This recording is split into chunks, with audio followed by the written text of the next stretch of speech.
Hello everyone, welcome back to the Freddie Frags channel. Today I'm bringing to you a review from the House of Imaginary Authors, O Unknown. O Unknown is their newest release. I believe it was released just a couple weeks ago, October 2017. This is the full presentation of the atomizer. The full-size bottle comes in a similar box, maybe a little bit bigger, and the silhouette that I'll show you inside would obviously hold that bottle and not the atomizer. So you have a sleeve here that you can just easily take off, open it like a book, and there it goes.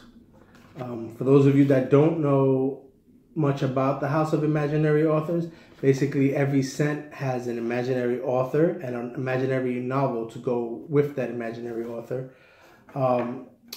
And you know, for more details on the specifics of this one, please just go to the website, check them out, and you'll be pleasantly surprised. As you can see, attention to detail, the stories are even, it amazes me how much it goes into these scents, not just creating a scent, but the story behind it. And to come up with it is just amazing. The notes inside of this are black tea, lapsang souchong tincture, which I believe is another tea from what I've seen or heard from other reviewers as well. Orris butter, Kyoto moss, musk balsam, sandalwood, and the imaginary note. For me, this is a perfect spring and fall fragrance. You can wear it all year round, I believe, but the spring and fall are the best time that I think that this could be worn. My first impression wasn't love at first sniff, but I did like it. I did say to myself, oh, this is cool, it smells all right, it's wearable. But again, I didn't love it at first sniff, but since I know how my taste runs with imaginary authors, I gave it a couple full wearings, and after my first full wearing, I fell in love with it, and it's actually fighting for the second spot of my favorite fragrances from this house. So for me, it starts off pretty decent as far as projection, never too loud, which I like. I get about 10 to 12 hours of this, but on my clothes obviously will last a little longer. I smell it the whole time on me, especially when I move around or when I get up from my desk. But this, you know, you're not gonna get noticed with your scent unless somebody's within your personal space after the first hour or so. But it is a good scent. I actually had a couple of the reviewers over to my house about a month back, and every time somebody came in, they were like, oh, you know, it smells nice on you, what are you wearing? And most of them had already smelt it, but I guess, you know, everything smells different on every one. Everybody gave me a compliment. I've gotten compliments with this, not with the reviewers, but again, it was when somebody came in and gave me a hug or a hello kiss or something like that. It was when they were in my space. Nobody ever picked it up beyond that. I feel like this does have Josh's DNA. I get a little bit of the Cobra and the Canary. They don't smell alike, but I get hints that remind me of it. Also, if you watch other reviewers, I think some of them mention different scents that it reminds them of.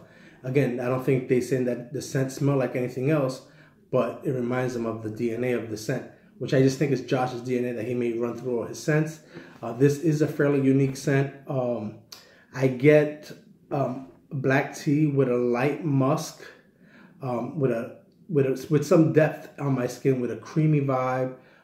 It does have a touch of sweetness, not too much to make it or gourmand or a sweet scent, but just enough to smooth it all out. And it just, I think he did a great job in blending this scent. And that sweetness just makes it more enjoyable and I think more mass pleasing. And again, it rounds it out. Towards the dry down, you get a little bit of more of the woodier notes. The dry down on me, it gets a little woodier, it becomes a little bit more masculine. But again, it could be changed on maybe on a woman's skin. It could change, be a little different. Many scents have done that. I would wear this both casually and to work. I probably wouldn't wear this dressed up to like a wedding or a night out, just because it's not it's not that type of scent. It's not a wham bam notice me type of scent. This is just a good scent that you can wear to knowing that you smell good, and it's not your typical scent, so you're not going to smell like anybody else. Again, I've worn this since I've received it. Plenty of compliments, not a lot, but again, everybody that smelled it has always been in my personal space. If I had to rate this, I would rate this a 8.5 out of 10. It's a solid, unique fragrance, perfect for now for this type of weather. I don't think it'll.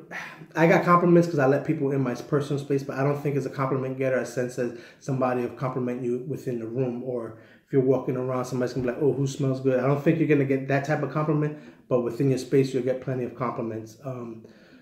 And that's my take on Imaginary Authors O Unknown. Please take a moment to rate, comment, subscribe. I really would appreciate this. This is my first video back, and I'm planning on hitting you with at least one video a week, one every 2 weeks at the minimal. I'm trying to stay consistent, and all the comments, likes, and all the support is much appreciated. Take a moment, just tell me what's your favorite imaginary author, or have you tried this? What's your thoughts on it? Just leave a comment below and let me know. Till next time, peace, stay blessed, and take care. Crack on.